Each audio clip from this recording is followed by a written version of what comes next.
It started as a family Christmas, only to become a national nightmare. A little girl, dressed in red and gold, smiling beneath the twinkling lights of the Ramsey home, had no idea her name would soon be whispered in every household across America. JonBenet Patricia Ramsey was just 6 years old, a child whose world should have been filled with dolls, laughter, and the simple joys of the holiday season. Her family, wealthy and respected in Boulder, Colorado, appeared picture-perfect from the outside. Their home on 15th Street, a sprawling mansion adorned with Christmas decorations, stood as a symbol of comfort and success. That December night was supposed to be warm, joyful, and secure. But behind those walls, something far darker was waiting to unfold. When morning came, everything changed. JonBenet's body would be discovered in the basement of her own home, and her death would ignite one of the most infamous and enduring mysteries in American history. The story begins on Christmas night, 1996. The Ramseys had just returned home from a holiday gathering at a family friend's house. They were known to host and attend elegant parties, and that evening was no different. Glasses of champagne, laughter echoing, children darting around, and the glow of festive lights filling every room. By all accounts, nothing unusual happened during the party. The family drove back to their home late that evening, tired but in good spirits. Patsy Ramsey, JonBenet's mother, would later claim that she carried her daughter upstairs and tucked her into bed. That, in her memory, was the last time she saw JonBenet alive. To most parents, that final image would have been a sweet, ordinary one. The kind of moment you lock away in your heart forever. But in the Ramsey household, it became the opening scene of a tragedy. The next morning, December 26th, around 5:30 a.m., Patsy awoke and went downstairs. According to her statement, she was planning to prepare breakfast and get ready for the day ahead. But instead of the quiet comfort of her kitchen, she found something chilling on the back staircase. A ransom note, spread across 3 pages, handwritten, demanding an exact amount of money, $118,000. The letter claimed JonBenet had been kidnapped. It warned the Ramseys not to contact the police, threatening the little girl's life if they failed to follow instructions. What struck investigators immediately was the unusual detail of the ransom demand. $118,000 was not a random figure. It was almost the exact amount of John Ramsey's annual bonus from his company that year. The specificity raised countless questions. Was the kidnapper someone who knew John personally? Someone close enough to be aware of his financial affairs? Or was it staged to appear that way? Despite the warning in the letter, Patsy called 911 almost immediately. Her voice, captured on the recording, was frantic, filled with panic and desperation. She reported that her daughter was missing and that she had found a ransom note. Within minutes, police officers arrived at the Ramsey home, unaware that they were stepping into what would become one of the most scrutinized crime scenes in history. But the handling of that scene would later be criticized as one of the greatest failures of the investigation. Neighbors, friends, and even church members were allowed to walk freely through the Ramsey house that morning. Detectives did not immediately secure the property. Evidence was disturbed, potential fingerprints smeared, and key rooms were compromised before forensic teams could examine them. As the hours ticked by, something wasn't adding up. The ransom note claimed that JonBenet had been kidnapped and was being held for money. Yet no kidnapper ever called to arrange a meeting. No drop-off instructions were given. No demands beyond the note itself were made. The silence became unbearable. By midday, Detective Linda Arndt, one of the officers on scene, suggested that John Ramsey search the house. It was a decision that would forever change the trajectory of the case. Moving through the sprawling mansion, John eventually descended into the basement, a windowless storage area rarely visited by anyone. And there, in a small, dark room, he made the discovery that still haunts America: the lifeless body of his daughter, JonBenet.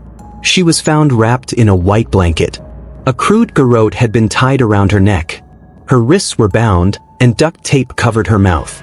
It was a horrific and unimaginable sight, one that confirmed the worst fears and shattered the last remaining hope that she might still be alive. John lifted her body and carried her upstairs, screaming. That single action, though perhaps instinctive for a grieving father, further contaminated the crime scene. Forensic evidence that could have held answers was compromised in an instant. The initial belief that this was a kidnapping gone wrong quickly shifted. This was no longer a ransom situation. It was murder. The Boulder Police Department now faced an investigation unlike any they had ever handled. The Ramsey family, who had reported themselves as victims, were soon looked at as possible suspects. The ransom note, bizarre in length and detail, became a focal point. Experts questioned whether it was written by an outsider or staged to mislead investigators. Handwriting analysis was inconclusive. Some claimed Patsy Ramsey's writing bore similarities to the note, though nothing could be definitively proven. And then came the autopsy. JonBenet had suffered a blow to the head, consistent with blunt force trauma. The garrote around her neck suggested strangulation. There were also signs of possible sexual assault, though experts debated whether the evidence pointed to chronic abuse or a staged scene. This autopsy deepened the mystery rather than clarified it. Was the motive sexual in nature? Was it an accident covered up? Or was it the work of a sadistic intruder who had been inside the house that night? The public reaction was immediate and explosive. A beautiful 6-year-old pageant queen, murdered in her own home, the crime staged with a ransom note and discovered in such a brutal manner. This was the kind of story the media could not let go of. Headlines screamed across the country. News anchors dissected every detail. Photographs of JonBenet in sparkling costumes, smiling with crowns and sashes, were plastered everywhere. Her image became iconic, and for many, unsettling. She was the face of innocence lost, but also the subject of debate. Had the world of child beauty pageants somehow placed her in danger? Suspicion turned inward. Some accused John Ramsey of being involved. Others suspected Patsy, citing her handwriting and alleged mood swings. Still others suggested Burke Ramsey, JonBenet's older brother, might have accidentally harmed her, with the parents covering it up. Yet none of these theories could ever be proven. The lack of concrete evidence meant that the case stalled almost immediately, with police and the district attorney's office often clashing over strategy. And as the months turned into years, the Ramsey family lived under a shadow of suspicion. Television specials, interviews, and tabloid covers painted them in 1,000 different lights: grieving parents, cold manipulators, possible killers, or simply victims of a tragic home invasion. To this day, no one has been convicted in connection to JonBenet's death. Before we go deeper into the twists and theories, subscribe and ring the bell so you don't miss updates on this investigation. And tell us in the comments, what do you believe really happened that night? Was it an intruder slipping through the shadows, or was the truth buried within the Ramsey household itself? The autopsy recorded a devastating skull fracture, evidence of assault with a wooden object, and finally, a ligature tied tightly around her neck. These are not rumors, not speculation, but clinical findings written in black and white by the coroner. They are medical fact, stark, undeniable, and chilling in their precision. JonBenet's cause of death was listed as asphyxia by strangulation associated with craniocerebral trauma. In simple terms, her skull was cracked open, and she was strangled to death. The coroner found that the head injury was massive, a fracture that stretched nearly 8 inches across her skull. For a 6-year-old child, such an injury would have been catastrophic. It's the kind of trauma that could leave someone instantly unconscious, perhaps even brain dead within moments. But here's where the horror deepens. The coroner concluded that JonBenet was still alive, barely, when the ligature was tightened around her neck. That makes the strangulation not just an act of violence, but a deliberate step taken after the initial blow. Whoever was responsible didn't stop at the head injury. They ensured that she would not survive. Investigators at the time began combing through the Ramsey house for anything that could have caused such a skull fracture. The size, shape, and pattern of the wound suggested something broad and cylindrical, heavy but not unwieldy. And then they found it, a Maglite flashlight, sitting on the kitchen counter. It looked ordinary enough, the kind of household item you wouldn't think twice about. But this flashlight stood out for one reason. It had been wiped completely clean of fingerprints. In a house filled with family and friends who had been moving through every room, touching objects, and disturbing potential evidence, One item alone bore no fingerprints at all. Not John's, not Patsy's, not Burke's, not even a smudge from a neighbor or police officer. It was sterile, as though someone had deliberately erased every trace of contact. Could this flashlight have been the murder weapon? To answer that, forensic experts ran controlled experiments. They compared the mag light to the dimensions of the fracture on JonBenét's skull. They even tested whether a child, specifically a boy around the same age as Burke, could generate the necessary force with the flashlight to create such a devastating injury. The answer shocked many. Yes, even a child JonBenét's age, or her 9-year-old brother's age, could cause the exact same fracture pattern with that object. This finding didn't prove that Burke Ramsey was responsible, but it introduced a theory that has haunted the case ever since. Could this have been the result of a sibling altercation, one that spiraled fatally out of control? Some investigators believed so. They pointed to the Ramseys' careful public image, their insistence on protecting their son, and the peculiar detail that the flashlight belonged to the family but was presented as though no one had ever touched it. Adding weight to this suspicion were reports of a bowl of pineapple and milk discovered on the kitchen table the morning after the murder. JonBenét's autopsy revealed that she had pineapple in her stomach, not yet digested, meaning she had eaten some shortly before her death. But both John and Patsy insisted they hadn't served her pineapple that night. The fingerprints found on the bowl and spoon belonged to Burke. So here was another chilling possibility.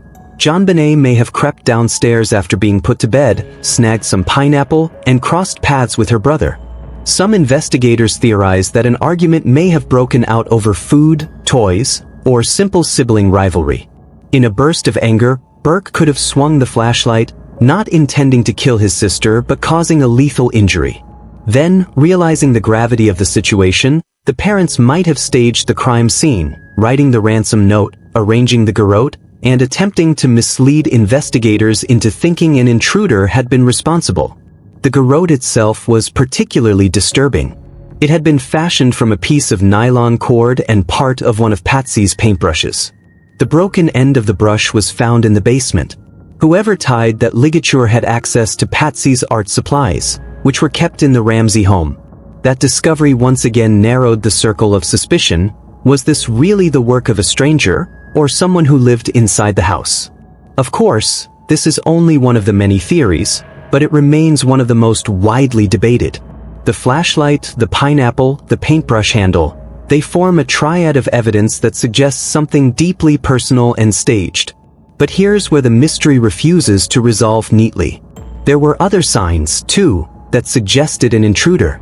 A basement window was found broken, though John Ramsey himself later admitted he had broken it months earlier after locking himself out of the house. Unidentified DNA was also recovered from JonBenét's underwear and leggings, DNA that didn't match any member of the Ramsey family. For years, this DNA has been pointed to as proof that an outside attacker was involved. Yet critics argue that this evidence could have been the result of contamination. After all, clothing, particularly children's clothing, often carries trace DNA from factory workers, retail staff, or even innocent transfer through handling. That still leaves the flashlight, wiped spotless, sitting in the middle of the crime scene as though it had been deliberately placed to taunt investigators, or to erase the truth. So the central question remains, was JonBenét's death the result of a cold, calculated act by a family member covered up in panic and fear of scandal? Or was it the work of a predator who slipped silently into the Ramsey home, used what was at hand, and vanished into the night, leaving behind a grotesque trail of confusion? Every shred of physical evidence seems to pull in two directions at once. The skull fracture and the flashlight whisper of a domestic accident turned deadly. The garrote and DNA suggest a planned assault by an outsider. And in the middle of it all lies the autopsy, cold and clinical, reminding us that no matter the theory, the fact remains the same: JonBenet suffered. She was struck down, bound, silenced, and strangled. These details form the backbone of the tragedy.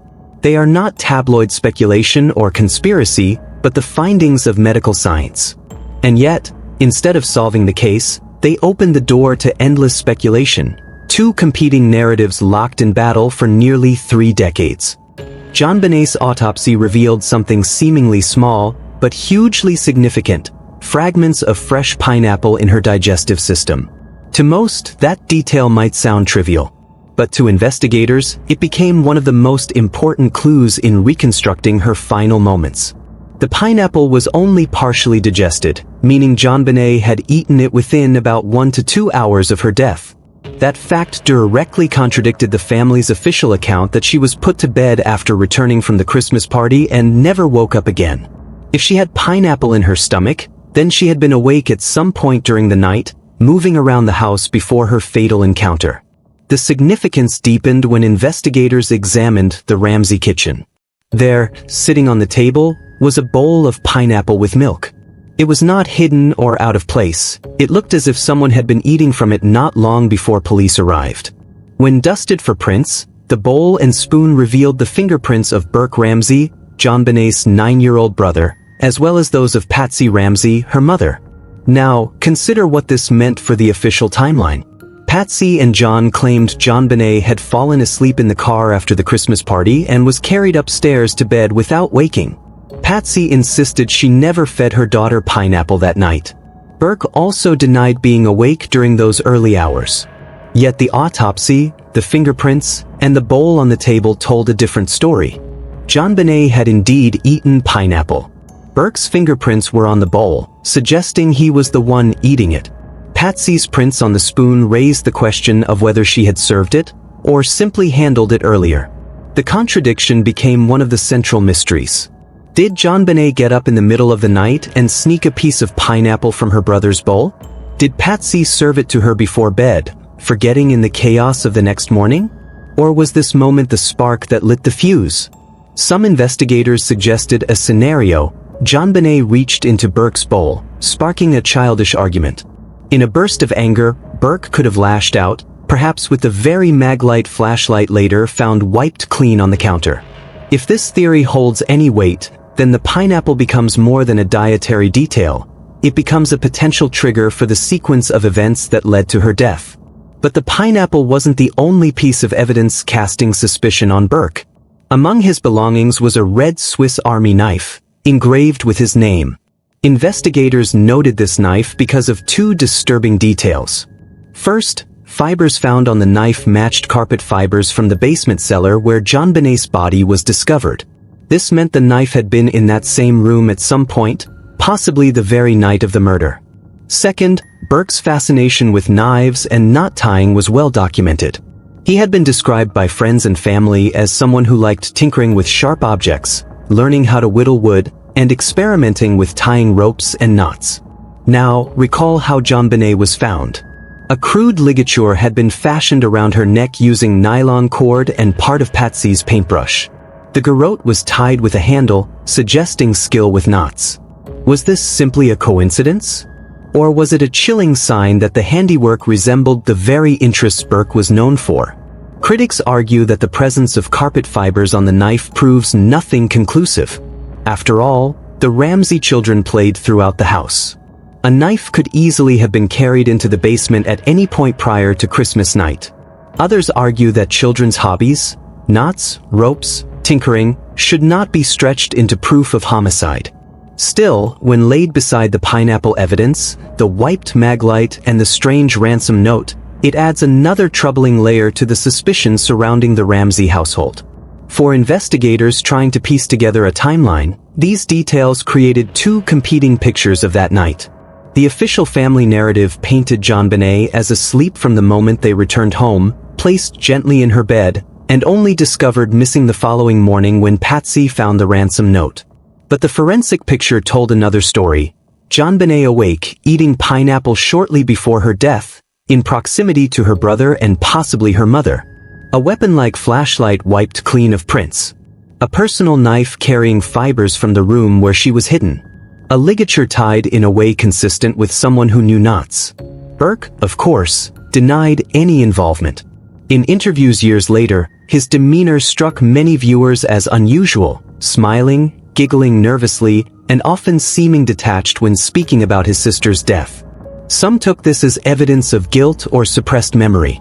Others argued it was simply the behavior of someone who had been forced to live under suspicion for decades, unable to process trauma in a conventional way. But suspicion alone is not evidence. What complicates the matter is that many of these details, pineapple, fingerprints, fibers, can be explained by ordinary household activity. Children eat snacks before bed. Mothers handle kitchen utensils. A boy's knife ends up on the basement carpet. None of these facts, by themselves, prove murder. It's the way they intersect with the contradictions in the Ramsey timeline that keeps them at the center of the debate. And then there's the ligature.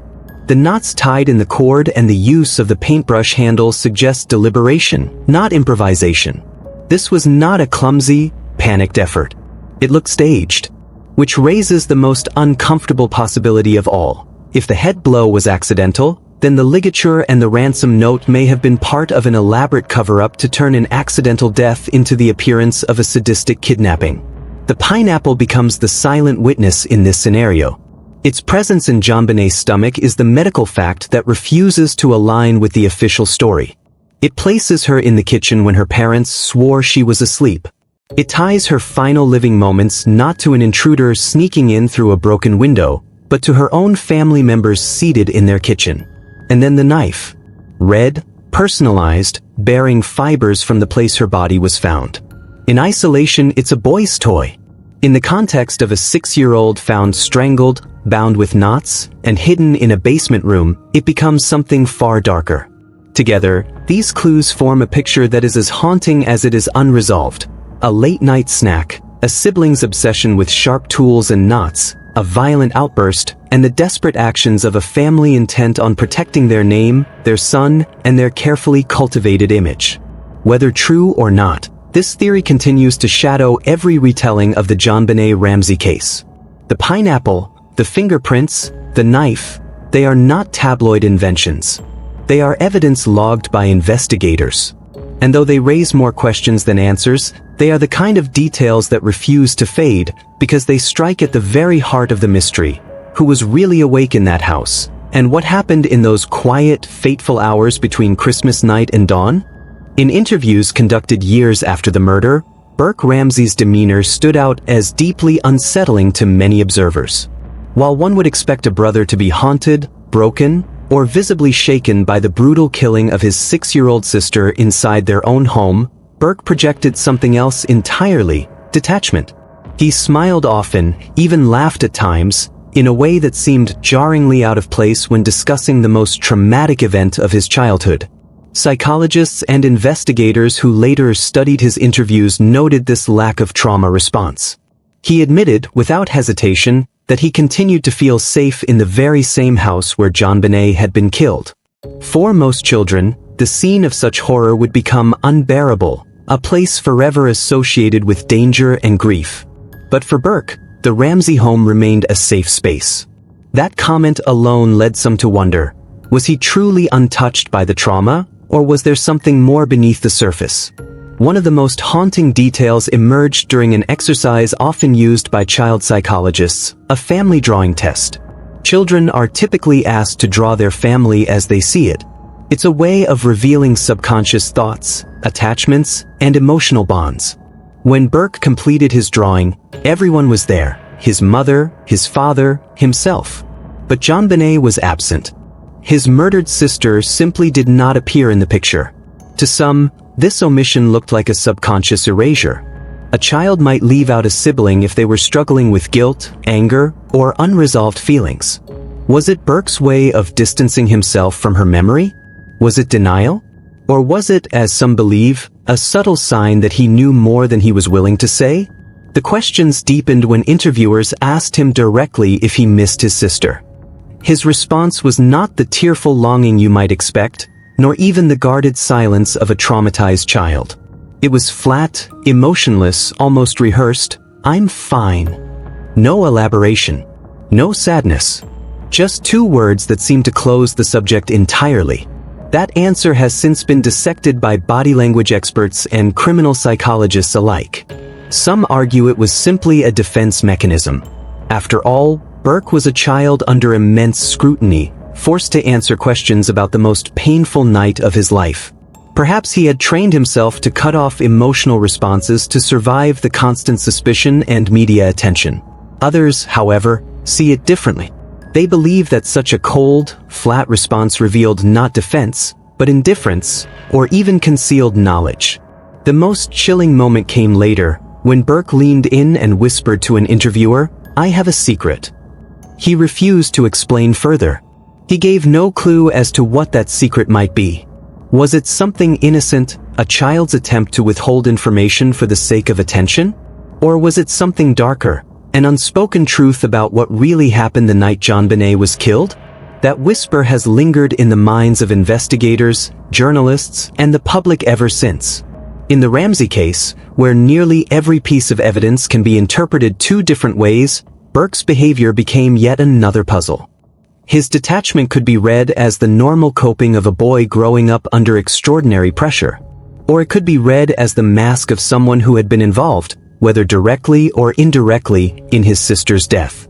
What adds to the unease is the consistency of Burke's effect across the years. In televised interviews as an adult, his responses remained much the same: calm, flat, sometimes smiling. When Dr. Phil interviewed him in 2016, viewers were unsettled by the way he grinned when recalling the night his sister was killed. Body language analysts said his expressions reflected discomfort, not joy, that the smile was an involuntary response to stress. But others remained unconvinced. To them, the odd demeanor was one more sign that Burke's relationship to the crime had never been fully revealed. The omission of JonBenet from his family drawing, the "I'm fine" response when asked if he missed her, and the whispered "I have a secret," are not pieces of forensic evidence. They are not physical proof. But they are psychological breadcrumbs, moments that suggest his inner world was not aligned with the outward tragedy. And in a case where the official story has always clashed with forensic fact, Burke's words and behavior became fuel for theories. Was he simply a child who had learned to compartmentalize grief, coached by parents who insisted on silence to protect the family? Or was he a child holding onto the memory of a terrible accident, a moment of rage or jealousy that spiraled into his sister's death? What makes Burke's interviews so haunting is not what he says, but what he doesn't. The pauses, the smiles at the wrong moments, the refusal to elaborate, all of it leaves a sense of something withheld.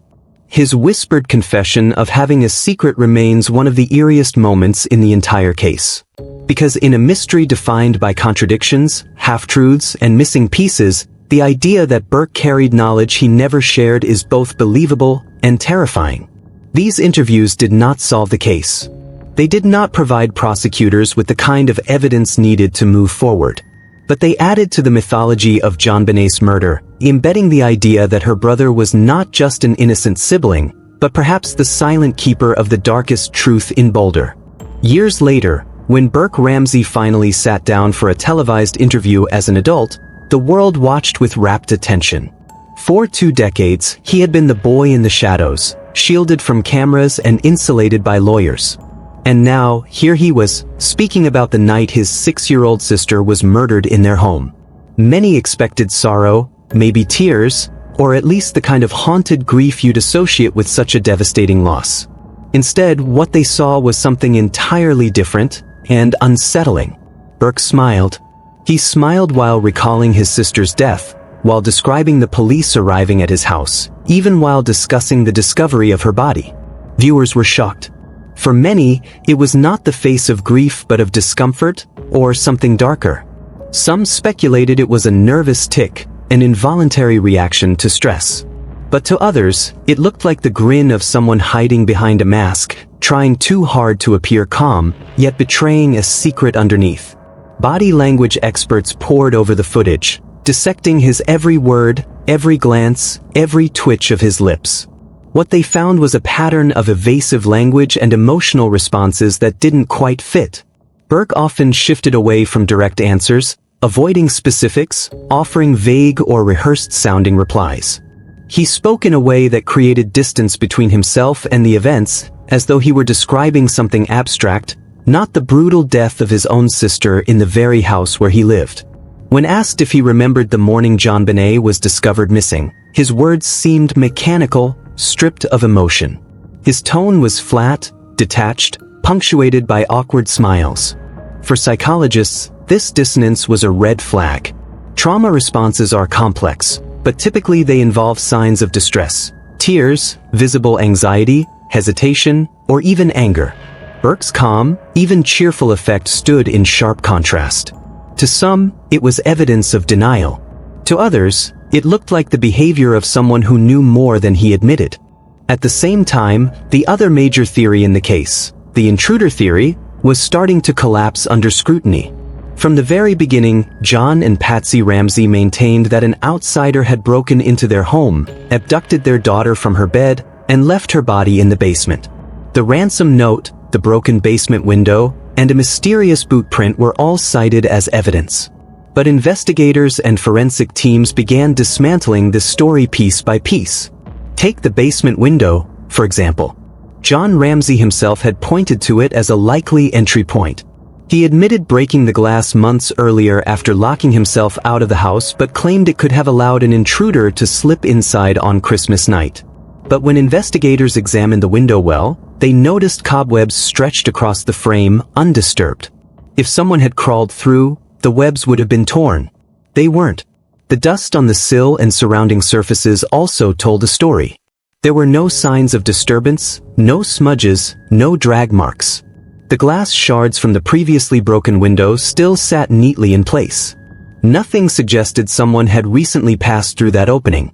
It looked far more like an unused, long-forgotten entry point than the active breach of a kidnapper. Then there was the supposed boot print. For years, it was held up as a clue that someone else had been in the basement.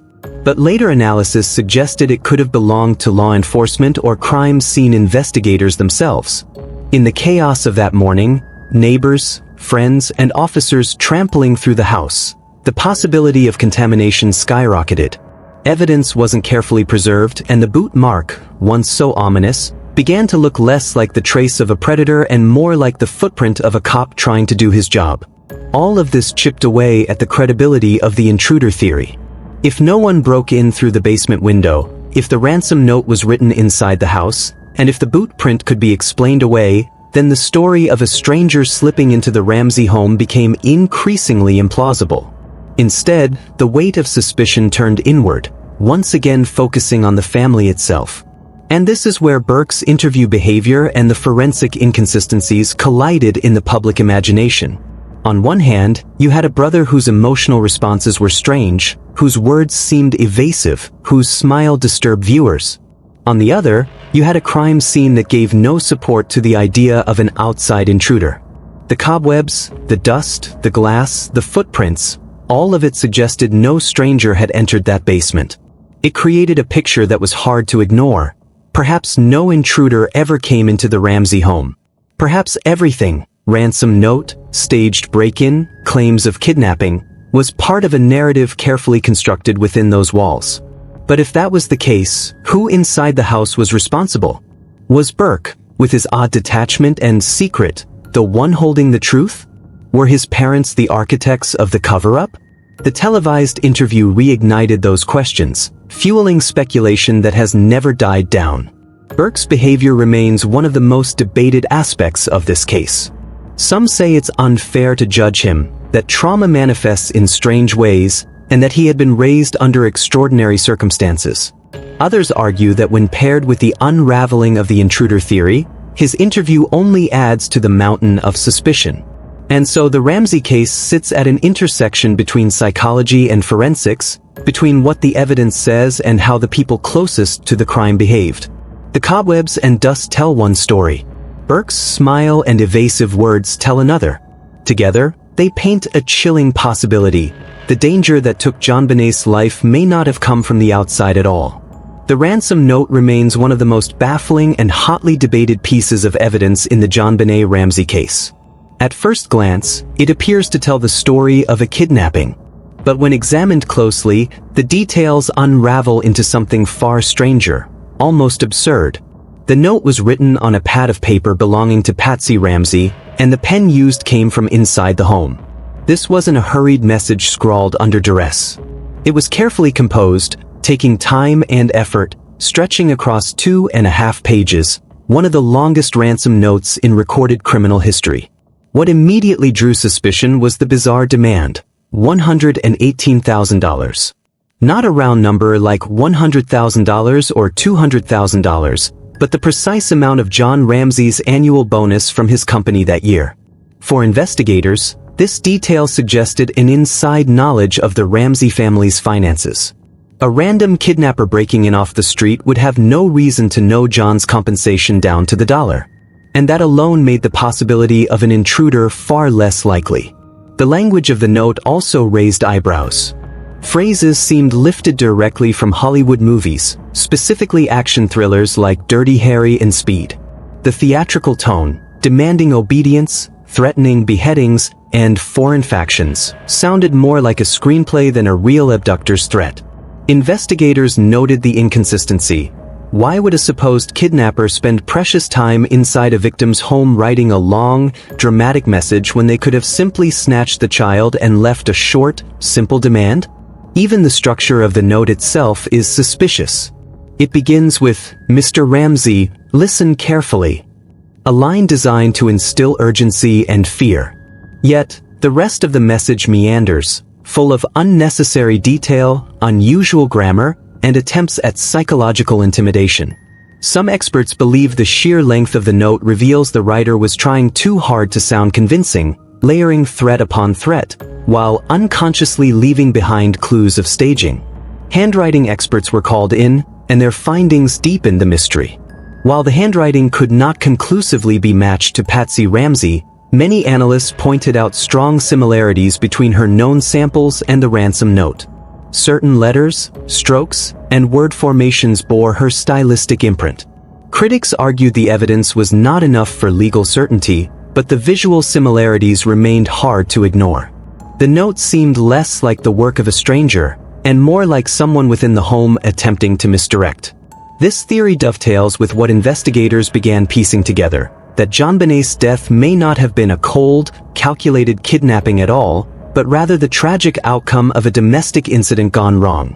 According to this line of thought, something happened inside the house on Christmas night, perhaps an accident during a moment of anger, or an escalation of sibling conflict. Faced with the horror of what had happened, the family may have panicked. Instead of calling for help, they staged the crime scene, crafting the elaborate illusion of an abduction. The ransom note then takes on a new meaning.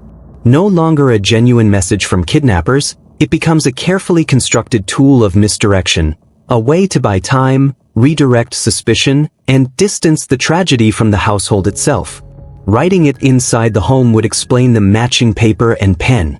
The strange, overly dramatic tone could reflect the author's attempt to mimic how they imagined a kidnapper might sound, relying on pop culture references rather than genuine criminal knowledge. Further supporting this theory was the crime scene itself.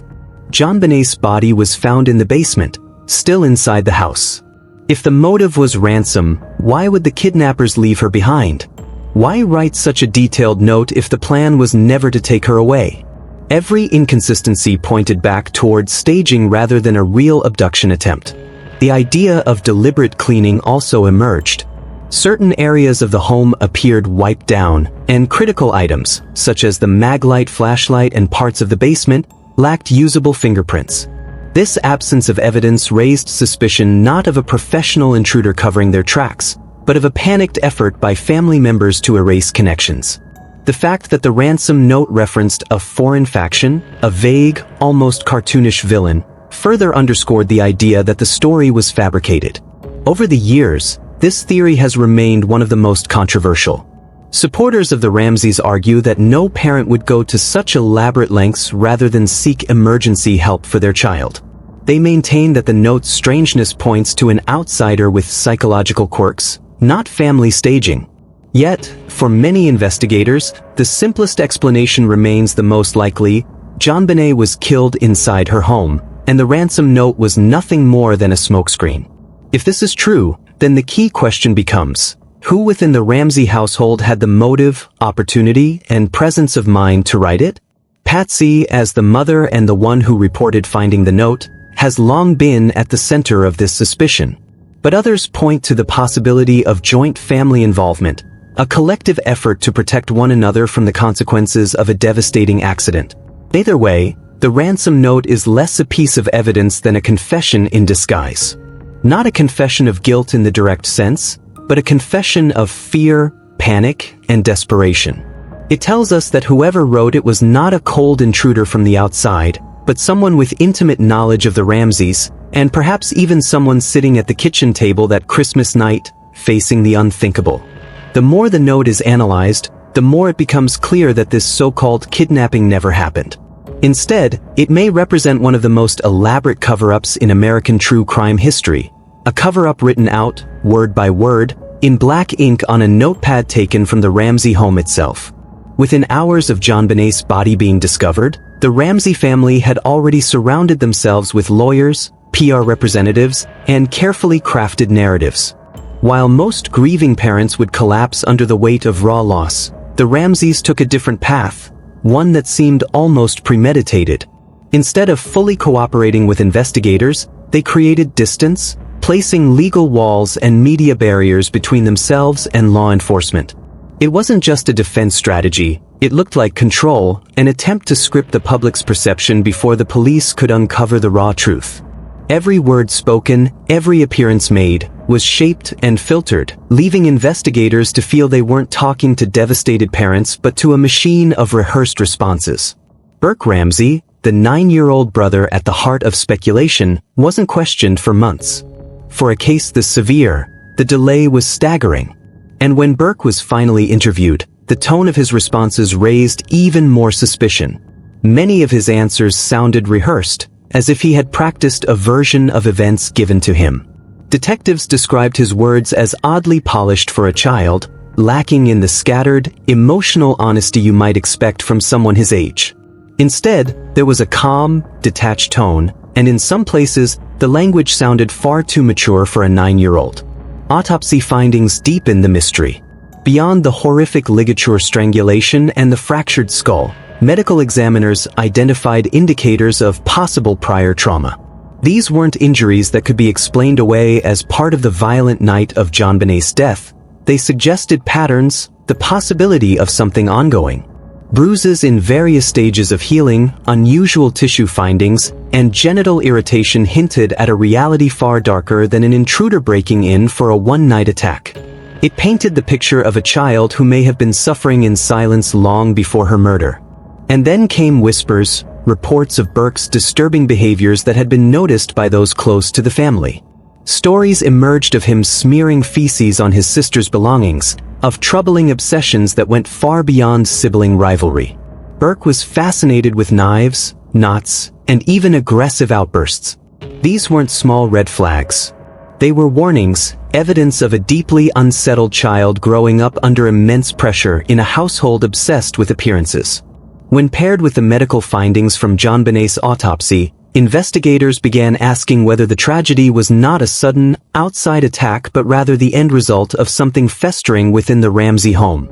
The public presentation of the family, polished Christmas photos, smiling pageant competitions, perfectly staged holiday cards, stood in stark contrast to what investigators suspected was happening behind closed doors. The Ramseys were pillars of wealth and influence, the kind of family whose image was as carefully managed as a corporate brand. But beneath the glossy exterior, cracks were showing. The secrecy, the delay in questioning, the instant reliance on lawyers, and the hints of darker family dynamics all suggested that what was being hidden was not just a crime, but a pattern. The idea of prior abuse, whether psychological, physical, or even sexual, became a thread investigators could not ignore. If JonBenet had been subjected to trauma over time, it would explain her strange injuries, her sudden death, and the almost obsessive cover-up that followed. To accept this, however, was to accept that the Ramsey home was not the shining example of American family life it appeared to be, but rather a house of secrets and possibly horrors. Even years later, when analysts reviewed the tapes of Burke's interviews and compared them with the autopsy findings, the chilling possibility became hard to deny. A domestic accident may have escalated into something irreversible, but what led to that accident? What behaviors, what tensions, what hidden abuses created the conditions for this tragedy to unfold? For investigators, the evidence suggested a picture no one wanted to face. JonBenét's death wasn't the beginning of the nightmare. It was the violent conclusion of something that had been building inside the Ramsey household for far longer than anyone was willing to admit. The discovery of unidentified male DNA on JonBenet Ramsey's clothing and under her fingernails once seemed like the single most crucial breakthrough in the case. At first glance, it suggested a clear outside perpetrator, someone who had attacked her, left biological evidence, and vanished into the night. The DNA didn't match John, Patsy, or Burke Ramsey. To many, that alone seemed to eliminate the family from suspicion. But as forensic technology advanced and deeper testing was performed, the results became less definitive. Multiple rounds of analysis revealed inconsistencies. Some markers were incomplete, degraded, or possibly mixed with touch DNA from unknown sources. Experts began to caution that the presence of unidentified DNA did not necessarily equate to the presence of a killer. In fact, later studies into trace DNA showed just how easily such material could be transferred. It could come from a factory worker handling clothing during manufacturing. It could come from store clerks, gift wrappers, or anyone who had touched JonBenét's garments before they were ever worn.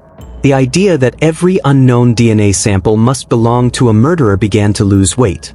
Even beneath her fingernails, the DNA did not show signs of a violent struggle, no large, clear deposit of foreign genetic material, just fragments inconsistent with a clean suspect profile.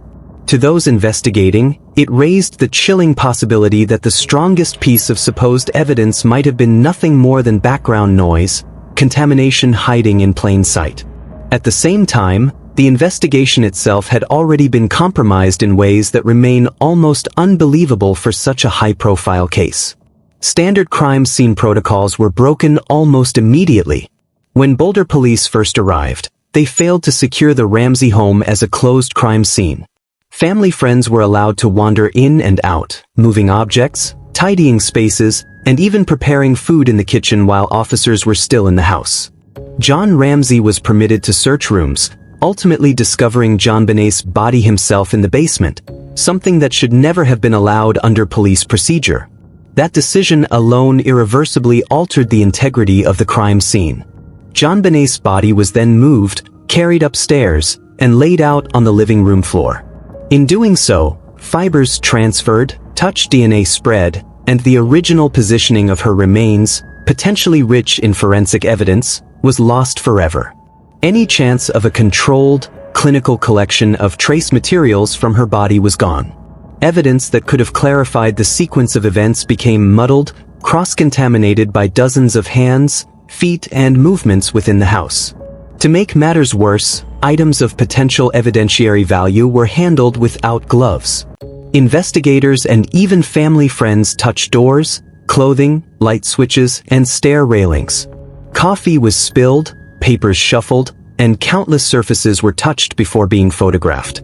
In many cases, crucial evidence was documented only after it had already been moved. When crime scene experts later reviewed the case files, they found glaring gaps. Certain items, such as a broken window, the ransom note, and objects in the basement, had unclear chains of custody. Who moved them? When were they collected? Who handled them between collection and testing? The answers often weren't clear. That made every forensic result harder to trust. The combination of compromised DNA findings and a badly mishandled crime scene left investigators with evidence that could be argued both ways. For those who believed in the intruder theory, the foreign DNA was their cornerstone. For those who suspected the family, the contamination made that very DNA almost meaningless. Each side could claim to be right, and the truth, buried in a mess of poor evidence handling, slipped further away. And while the science faltered, public perception hardened. The Ramseys, through their legal and PR teams, pointed to the DNA as proof of an outside attacker. Police and skeptics pointed to the broken chain of custody and sloppy investigation, insisting that the truth could never be reliably extracted from such a chaotic scene. In the end, what should have been the most conclusive material evidence in the case instead became a symbol of its deepest flaw. A crime so badly mishandled in its earliest hours that certainty might never be possible. With the absence of strong forensic certainty, The JonBenet Ramsey case fractured into a maze of competing theories that have survived for decades. On one side were those convinced of the intruder theory, clinging to the notion that an unknown outsider entered the Ramsey home, committed the crime, and vanished into the cold Boulder night without leaving clear, conclusive traces. On the other side stood investigators, journalists, and criminologists who argued that the crime scene itself, chaotic, tainted, and riddled with inconsistencies, told a very different story, one of staging, misdirection, and desperate attempts to rewrite the narrative of what truly happened in that house. The intruder theory, while still clung to by some, began to falter under scrutiny. Advocates of this angle pointed to the unidentified male DNA discovered on JonBenét's clothing and under her fingernails. They suggested it could belong to her killer, proof that someone outside the family was responsible.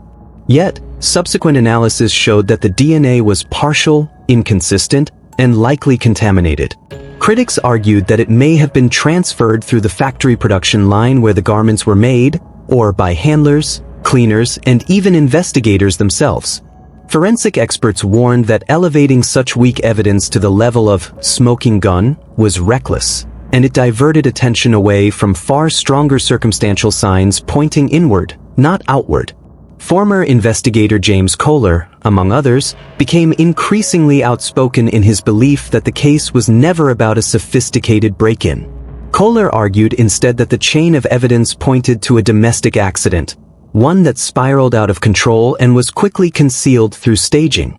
His conclusion wasn't drawn from speculation alone, but from a detailed analysis of the autopsy findings, the condition of the home, and the behavior of the family in the immediate aftermath. Kohler highlighted the brutal skull fracture, consistent with a blow from a household object such as the Maglite flashlight found wiped clean in the Ramsey kitchen. He noted that children of Burke's age and size could replicate the fracture pattern in forensic testing, shattering the argument that such an injury could only be inflicted by a grown adult intruder. The ransom note, to Kohler, was perhaps the most glaring piece of manufactured evidence.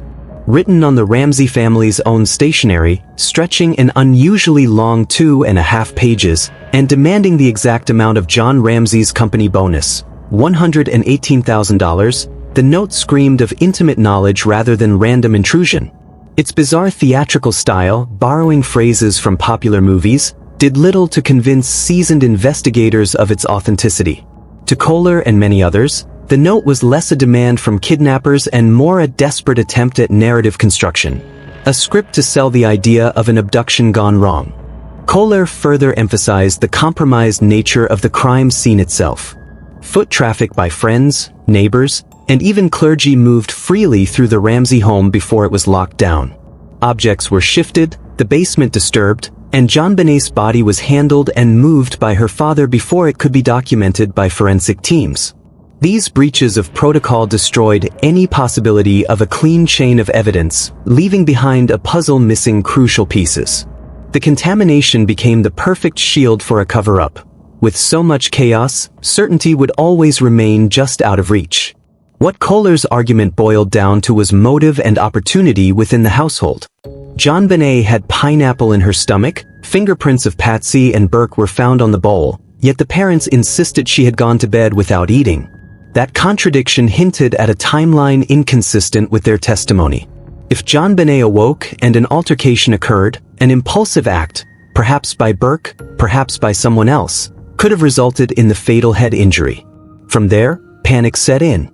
The ligature, the note, the bizarre staging in the wine cellar, all of it, Kohler suggested, was designed not to reveal the truth, but to bury it under layers of confusion. This theory, though unsettling, has gained traction among experts who have re-examined the case. The lack of forced entry, the implausibility of a meticulous intruder who would take time to write a long ransom note inside the house, and the inconsistencies in family statements all lend credibility to Kohler's stance. Even the behavioral cues of Burke Ramsey, his detachment in interviews, his unusual emotional responses, his evasive language, fed speculation that he may have played some role in the tragic chain of events, even if not with intent.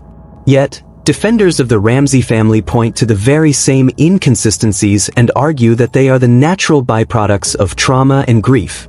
They remind the world that being under the microscope of public suspicion can cause fractured recollections, defensive posturing, and odd behavior that should not automatically be equated with guilt. They stress that no member of the Ramsey family was ever charged, and that the fractured DNA profiles remain the only physical evidence hinting at an outside presence. But Kohler's conclusion, that a domestic accident was disguised as a kidnapping, continues to haunt the case. It suggests that the answers were never in the shadows outside the Ramsey home but were always within its walls. And if true, it means the elaborate cover-up succeeded, leaving the world with nothing more than fragments of evidence, conflicting theories, and a tragedy that has never been resolved. The power of Kohler's position lies not in definitive proof, but in its alignment with logic and human behavior. An intruder who sneaks into a home during the holidays, somehow avoids detection, spends time writing a lengthy ransom note, fails to take the victim from the premises, and leaves behind no traceable evidence strains credulity. A family in crisis, facing the unthinkable aftermath of a violent accident, scrambling to protect one of their own while masking the truth, that, to many investigators, is a scenario that feels tragically human. And so, as the years pass, the battle of theories rages on. For some, the mystery of JonBenét's death will never be solved because the contamination and staging ensured no theory could ever be proven with certainty. For others, like James Kohler, the answer has been sitting in plain sight all along, obscured only by the smokescreen of a carefully orchestrated cover-up. Protect a son and risk justice, or confess and face consequences? That is the haunting crossroad that investigators believe the Ramsey family may have faced in the wake of JonBenét's death. To imagine that choice is to step inside the psychology of a family torn between survival and accountability. If their son was indeed involved, even by accident, the parents had to weigh the unbearable, turning him over to the law, risking scandal, prison, and the destruction of their family's carefully crafted public image, or constructing a story so elaborate that it might shield him from blame forever. For some, this theory explains everything: the handwritten ransom note, the delays in contacting police, the inconsistencies in testimony, and the lawyering up almost immediately. History is filled with similar family cover-ups, where parents, out of love or desperation, chose silence and deception over truth. To protect one child, they risked justice for another. JonBenet Ramsey was just 6 years old, a child with wide, sparkling eyes and a voice filled with innocence. One evening she was alive, wrapped in the glow of Christmas lights, surrounded by toys and family traditions. By dawn, she was gone, her body hidden in the basement of her own home. The speed of that transition, from joy to horror, shattered not only her family but also the collective sense of safety across America. It was not simply the loss of a little girl. It was the loss of trust, the rupture of what should have been a sanctuary. And decades later, the wound has not closed. The world still debates her death. Was it an intruder? A serial predator slipping into the house through shadows of snow, striking with unimaginable cruelty?